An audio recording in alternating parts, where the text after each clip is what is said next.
বন্ধুরা, পাকা তাল খেয়ে যে আমরা আটি ফেলে দিই, সেই আটির মধ্যে যে একটা শাঁস থাকে, সেই শাঁসের বড়া বানিয়ে আজকে আপনাদেরকে দেখাবো। প্রথমে তালের আটিগুলোকে একই রকম ভাবে কেটে নেব।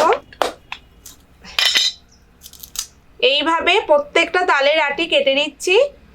এই যে চামচ নিয়ে এসেছি, একটা ছোট চামচ, এই চামচের পেছন দিকটা দিয়ে এর ভেতরে ঢুকিয়ে শাঁসটা সুন্দরভাবে তুলে নেব।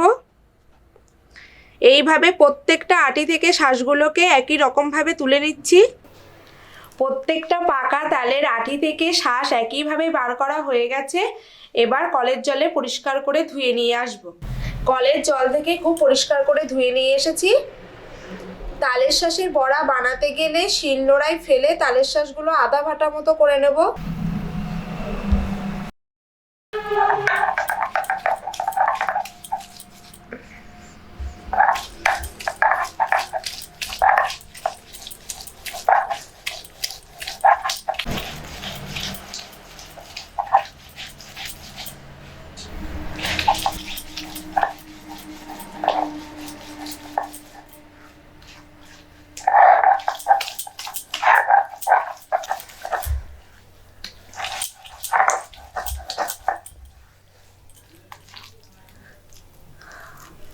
এইভাবে সবকটা তালের শাঁস একই রকমভাবে বেটে নিচ্ছি। খুব কিন্তু মিহি করিনি, আপনারা দেখতেই পাচ্ছেন।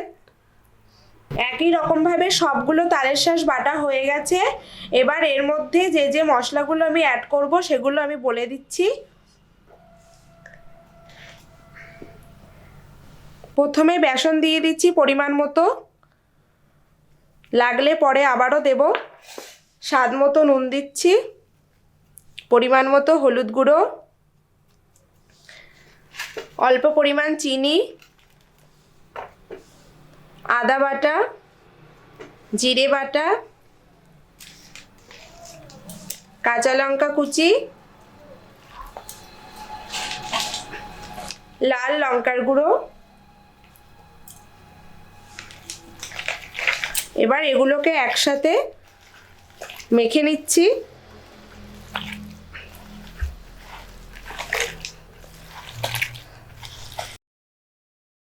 চিড়ে রাখা কাঁচা লঙ্কা কুচি এর মধ্যে একটু ডলে দিচ্ছি।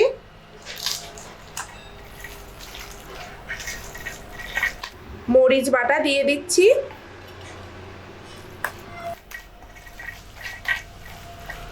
এতে আরো একটু বেসন লাগবে, তাই আর একটু বেসন দিয়ে দিচ্ছি।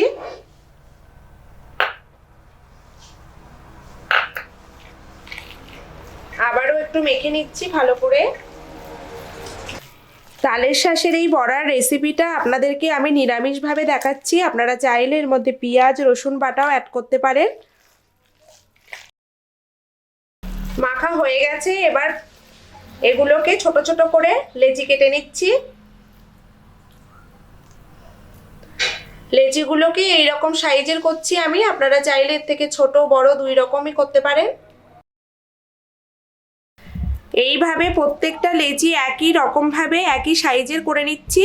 এইভাবে হালকা একটু চ্যাপটা করেছি যাতে ভাজতে আমার সুবিধা হয়, এর মধ্যে তেলটাও খুব ভালোভাবে ঢোকে, ভাজাটাও ভালো হয়।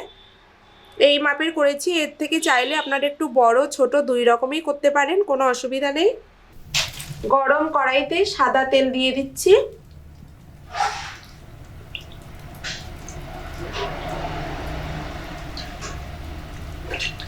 তেলের পরিমাণটা একটু বেশি দিচ্ছি যেহেতু বড়া ভাজবো। কড়ার তেলটা কড়ার চারি সাইডে একটু ভালো করে নেড়ে চেড়ে দিচ্ছি যাতে করে বড়াগুলো তলায় না লেগে যায়। তেল খুব ভালো মতো গরম হয়ে গেছে।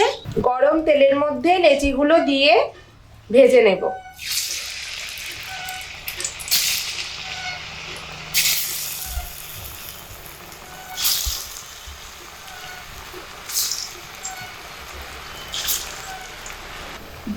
লেচির এক পিঠ উল্টে দিচ্ছি।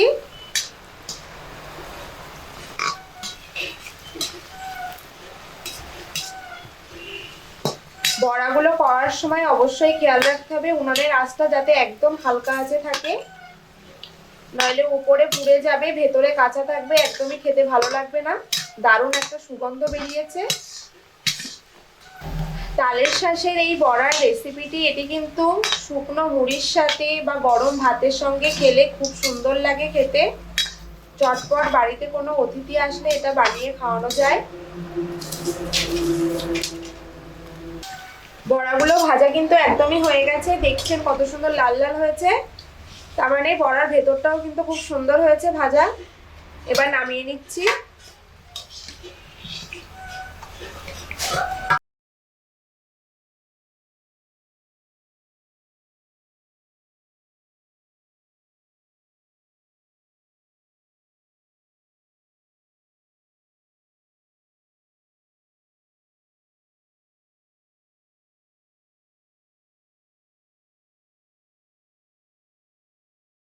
বন্ধুরা, তালের শাঁসের এই বড়ার রেসিপিটি খেতে কিন্তু ভীষণ সুন্দর।